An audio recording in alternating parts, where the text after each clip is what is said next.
So you could have a situation where you've got all things going on. You're taking care of your own credit control, but to bolster your credit control, you've got credit insurance in place to cover the eventuality of the account going into liquidation or going bust. Number two, invoice financing in the form of invoice discounting, where which isn't as onerous, is probably the right word to use as factoring, because you've got control over your credit control. That's right. But of course, the way invoice discounting works, from what I understand, the more on top of your credit control you are, the more you get back from... Well, absolutely. Credit control is very important. That's the driver behind everything. Yeah. They all overlap. The three, credit insurance, credit finance, invoice finance and credit control overlap. Yeah. They're interlinked. You can't treat any of them in isolation. Yeah. So from my point of view, when I meet a client, I like to assess all three. Yeah. And no, it might be they don't need credit insurance at all.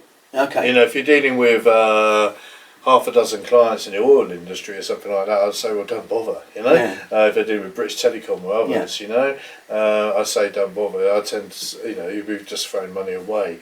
But on something which doesn't need insuring, there are companies out there, they're not going to go. They're not going to go into trouble anyone's any time. It's not worth paying the premium for something that you don't need. Exactly.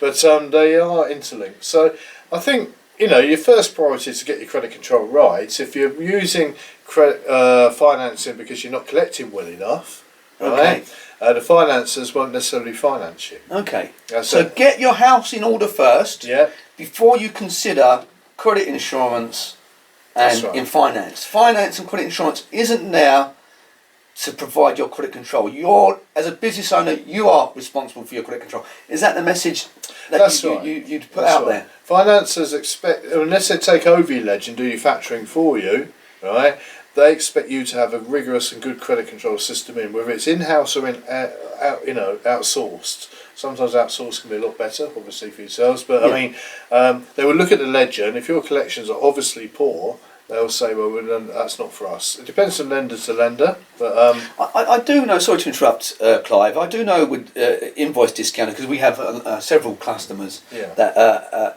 use master collections to bolster the invoice discounting. That's right. So I know, and correct me if I'm wrong here, invoice discounting will say we'll only cover anything up to 80 or 90 days after that. That's right. Yeah, that's where we come in. We make sure that we collect anything above 80 days and we produce very good results on that. Is that something that that's a very good come on with? That's a very good point, because when you borrow against an invoice, it's not open-ended. They will, if you're on 30-day terms, right, you've got to collect that invoice, or they've got to collect it, whoever does it, within a period after that 30 days. That can be 90 or 120 days or 60, depending on the contract, depends what's negotiated. If you don't in that period, it's still outstanding at the end of that period, it gets reassigned back to you, and you're expected to effectively pay that money back to the lender. Okay. If we pay it back by deducting off future invoices, perhaps, but I mean, it is a problem. And there's sometimes be a reassignment fee. Okay. And that can be expensive as well. That's something to look out for. So finance isn't as easy as it looks. You have to be on top of your credit control to get the most out of finance in invoice discounting. You have to be on top of your credit control to get the most out of your company. Okay. A very interesting comment there. Yeah. I mean, any company that's not on top of its credit control is going to be in problems whether they have finance or not. Okay. So the financiers are only asking of the company what the company should really do. They're not overly demanding. I think they're generally, I think their terms are reasonable. Saying an invoice is due, you know, if you've got 90 days to collect it after its due date, I don't think that's unreasonable. As I said, Master Collection serves several clients that are using invoicing discounting, and they use master collections to make sure that they get the most out of the invoice discounting to avoid reassignments and adjusting their account, and that's something that we could certainly help with. Thank you very much, Clive, for coming in today. Some fantastic advice there on credit insurance and finance, very informative and an education.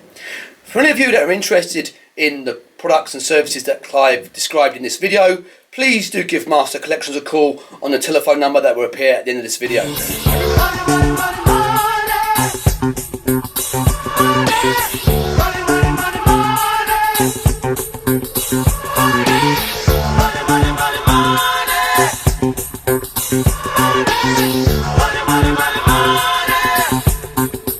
Bye.